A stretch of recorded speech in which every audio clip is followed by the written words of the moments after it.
नमस्कार दोस्तों, हम कक्षा 9 में स्मॉल जी और कैपिटल जी में अंतर पढ़ चुके हैं। आज हमारी एक आखिरी हेडिंग बची हुई है, द्रव्यमान और भार में अंतर। द्रव्यमान और भार में अंतर बताने के बाद हम आपको इसके कुछ आंकिक प्रश्न बताएंगे और फिर इस लेसन को समाप्त करेंगे। लेकिन उसके पहले आपको बता दें कि इस लेसन को समाप्त करने के बाद आपको मैं पढ़ाऊंगा रसायन विज्ञान और उसके बाद ही आपको भौतिक विज्ञान पढ़ाया जाएगा। ठीक है ना? तो आइए हम आज पढ़ते हैं द्रव्यमान और भार में अंतर।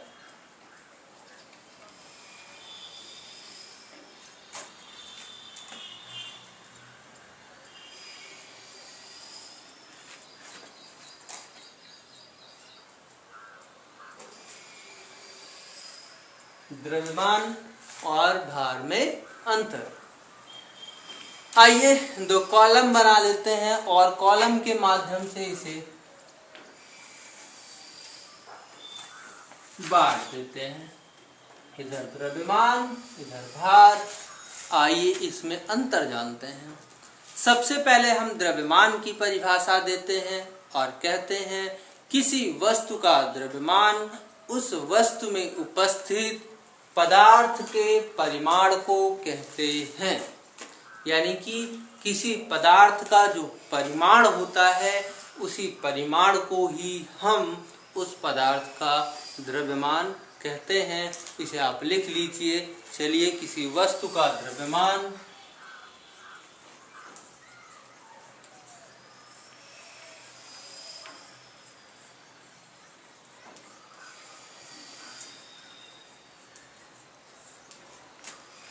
किसी वस्तु का द्रव्यमान वस्तु में उपस्थित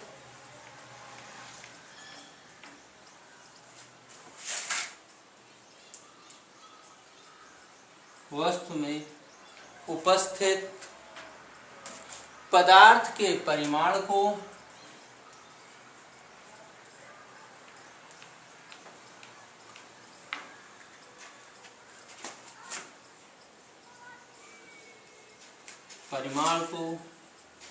कहते हैं। यानी कि किसी पदार्थ का जो परिमाण होता है उसे ही हम उस पदार्थ का द्रव्यमान कहते हैं। अब बात है कि भैया भार किसे कहते हैं? तो किसी वस्तु पर पृथ्वी द्वारा लगाया गया बल, किसी वस्तु पर पृथ्वी द्वारा लगाया गया बल, यानी कि किसी वस्तु पर पृथ्वी कितना बल लगाती है उस बल को ही उस वस्तु का भार कहते हैं। आइए लिख लेते हैं। ठीक है? तो किसी वस्तु पर पृथ्वी द्वारा लगाया गया बल उस वस्तु का भार कहलाता है। ओके बेटा, आइए दूसरा जान लेते हैं। ये तो पहला अंतर हो गया। दूसर का क्या है भाई? जो द्रव्यमान होता है बेटा, ये स्थान बदलने से इसके मान में कोनो परिवर्तन नहीं आता। ठीक? यानी कि अगर आप 1 लीटर दूध ले लें तो आप चाहे चंद्रमा पे जाएं या किसी मंगल ग्रह पे चले जाएं या किसी और ग्रह पे चले जाएं, किसी भी ग्रह पर जाओ, उस दूध का द्रव्यमान कभी बदलेगा नहीं। वो हमेशा आपने जितना लिया था घर से लेकर जितना चले थे उतना ही रहेगा। ठीक है ना? तो आप क्या लिखेंगे अगला अंतर कि द्रव्यमान का मान स्थान बदलने के साथ बदलता नहीं है, अर्थात सभी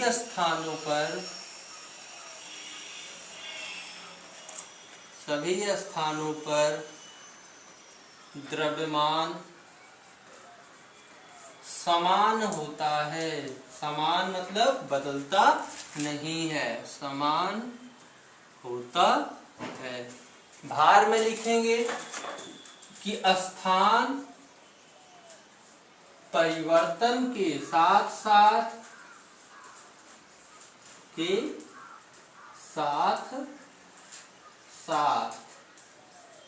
यानी कि अगर आप जगह बदलते हैं तो भार भी घटता बढ़ता है। जैसे कि पृथ्वी पर किसी वस्तु का द्रव्यमान उसकी सतह पर सबसे ज्यादा होता है, लेकिन सतह पर भी कुछ ऐसे भाग हैं जहां पर कम और ज्यादा होता है। जैसे उत्तरी और दक्षिणी ध्रुव पर आपका वजन बढ़ जाएगा, पूर्वी और पश्चिमी, या आप अलग शब्दों में कहें तो जो वो होते हैं भूमध्य रेखा पर सबसे कम होगा। तो ध्रुवों पर भार बढ़ता है और स्थानों पर भार घट जाता है, आपका वजन घट जाता है। तो स्थान बदलने के साथ साथ अगर पृथ्वी से ऊंचाई पर जाओगे किसी वस्तु को लेकर तो द्रव्यमान तो वही रहेगा, लेकिन वो हल्की होती चली जाएगी। पृथ्वी से अंदर जाओगे खोद कर गड्ढा, तब भी वस्तु का भार कम होता चला जाएगा।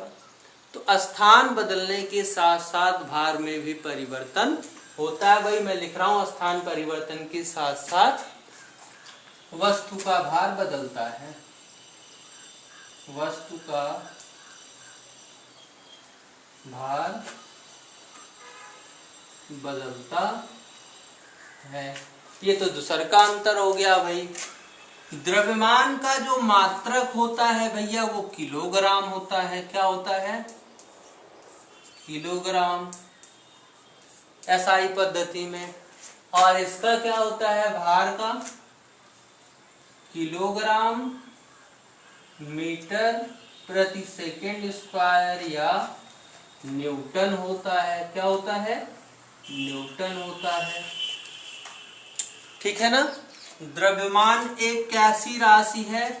अदिश राशि है। इसमें दिशा फिशा की जरूरत नहीं होती है ना। लेकिन जो हमारा भार होता है वो एक सदिश राशि होता है। भार कैसी राशि है? सदिश राशि। वैसे भी आप देखो यहाँ पे इसका मात्रक क्या है? न्यूटन। न्यूटन बल का मात्रक होता है। बल एक सदिश राशि होती है। जब मात्रक वही है तो समझ लो रसियो वही है, और जब रसियो वही है तो जब वो सदिश स्थिति अदिश कहाँ से हो सकती है? अगर हम किसी वस्तु का द्रव्यमान नापेंगे तो किससे नापेंगे? भौतिक तुला से। इसे भौतिक तुला द्वारा नापा जा सकता है। भौतिक तुला से मापा जा सकता है। मापा जा सकता है। और इसे भैया इसे भौतिक तुला से मापा जा सकता है, और इसे कमानीदार तुला से, यानी जो तराजू होती है सेठ लोगों की ना, उससे भार को माप सकते हैं। इसे कमानीदार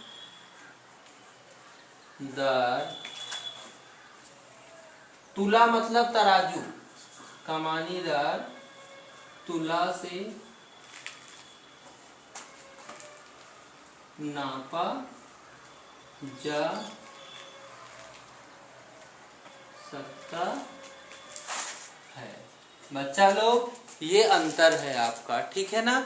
आप इसे अच्छे से याद कर लो, लिख लो, ठीक है। आइए आपको एक दो सवाल बता देते हैं, सवालों की शुरुआत कर देते हैं। बाकी जो बचेगा सवाल उसे हम अगली वीडियो में पढ़ेंगे। सबसे पहला सवाल, आइए हम शुरुआत करते हैं बचे हुए टाइम में बहुविकल्पीय प्रश्नों से। देखते हैं हमारा सबसे पहला बहुविकल्पीय प्रश्न क्या है।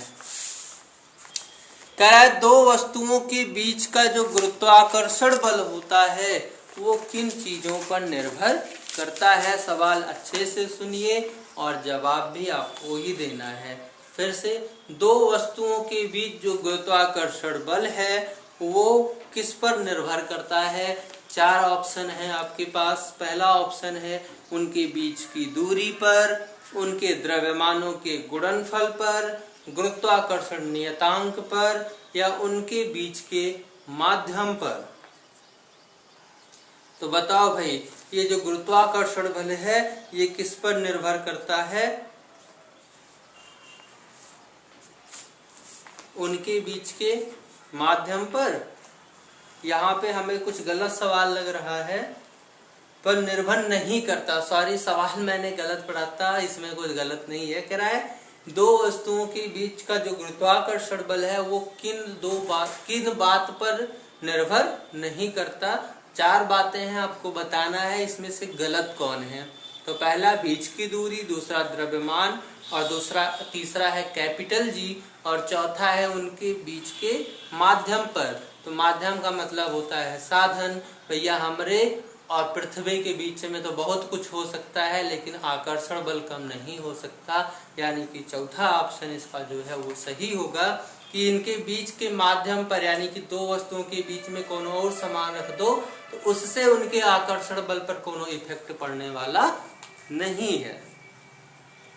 अगला प्रश्न है गुरुत्वाकर्षण नियतांक का मात्रक क्या होता है। गुरुत्वाकर्षण नियतांक पहले तो ये पता होना चाहिए, कहते किसे हैं।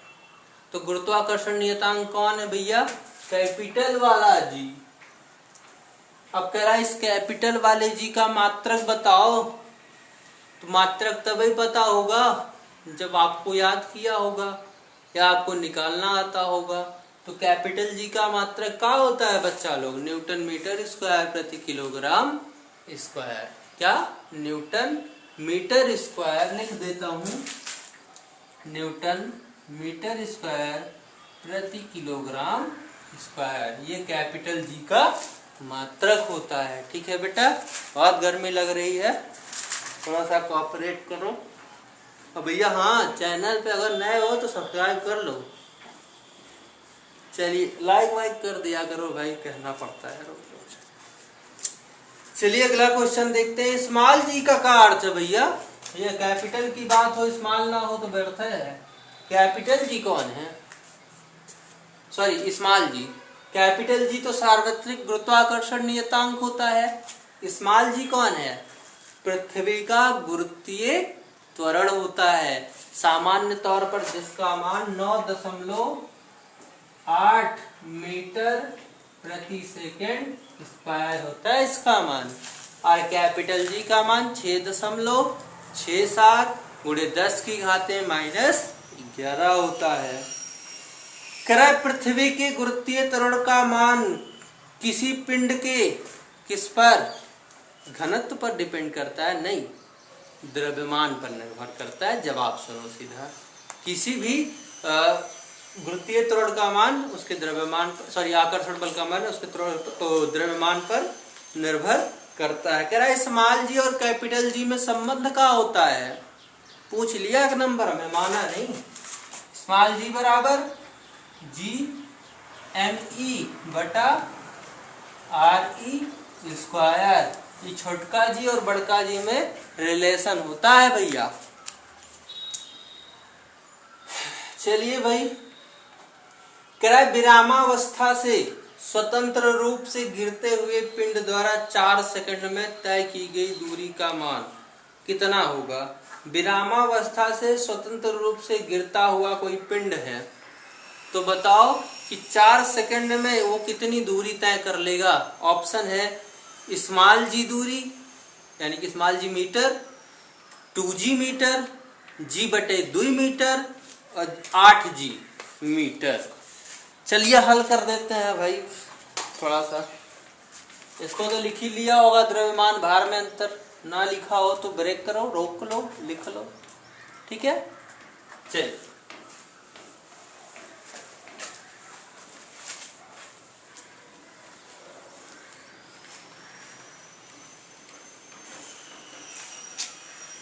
बहुत दिक्कत है। चलिए देख लेते हैं। विरामावस्था मतलब उसका प्रारंभिक वेग 0 है, नीचे गिर रहा है तो उसका त्वरण स्मॉल जी होगा, क्योंकि पृथ्वी का त्वरण काम करेगा a बराबर 4 सेकंड टाइम दिया है। कितनी दूरी तय करेगा यस पूछ रहा है, हल कर देते हैं। आज का ये आखिरी सवाल है, इसके बाद आपको मिलेंगे हम अगली वीडियो में। हम जानते हैं s बराबर ut plus half GT square, ये s नहीं h होता है भैया। गति का तीसरा समीकरण, दूसरा समीकरण और पहला समीकरण यहाँ पे बदल जाएगा। आइए इनके बारे में आपको ज्ञान दिला देते हैं, उसके बाद सवाल लगाएंगे। हम गति के समीकरण जानते हैं, v बराबर u प्लस at, s बराबर ut plus half at square, तीसरा है v स्क्वायर बराबर u स्क्वायर प्लस 2as। ये गति के 3 समीकरण थे। इन्हीं 3 समीकरण पे आपको 6 और बना के दिखा रहा हूं, उनको याद रखना, क्योंकि इस लेसन में उन्हीं की जरूरत पड़ने वाली है। कैसे बनता है ध्यान से सुनिए, ध्यान से देखिए। जब ये हम गति से संबंधित पृथ्वी के माध्यम से कोनो चीज गति कर रहा होगा, पिंड उंड ऊपर से नीचे, नीचे से ऊपर जा रहा होगा, तब हम समीकरणों को इन्हीं का इस्तेमाल करेंगे, लेकिन इसमें थोड़ा चेंज करके। चेंज क्या होगा, जब कोई पिंड, लिख लेते हैं, जब पिंड ऊपर से नीचे जा रहा होगा, लिख लो इसे, नीचे जा रहा हो, कहां से कहां जा रहा हो भैया, जब पिंड ऊपर से नीचे जा रहा हो, तो पहला समीकरण में का परिवर्तन, v बराबर u प्लस at नहीं, का हो जाएगा, gt हो जाएगा, ठीक है ना। दूसरके में s के जगह पे दूरी नहीं, ऊंचाई हो जाएगी h, ut plus half gt square, तीसरे में क्या हो जाएगा, v स्क्वायर बराबर u स्क्वायर प्लस 2gh। भैया ये जब ऊपर से नीचे वाला है, अब नीचे से ऊपर वाला देख लेते हैं तीर के माध्यम से। तो पहला हो जाएगा v बराबर u प्लस नहीं माइनस gt हो जाएगा, h बराबर ut माइनस हाफ gt, और तीसरा हो जाएगा आपका v स्क्वायर बराबर u स्क्वायर माइनस 2gh, ठीक है ना। ये आपको 6 फार्मूले याद रखने हैं, ताकि आपको आगे के अंकित प्रश्न अच्छे से समझाए जा सके। तब तक के लिए धन्यवाद, मिलते हैं अब आपको अगली वीडियो में।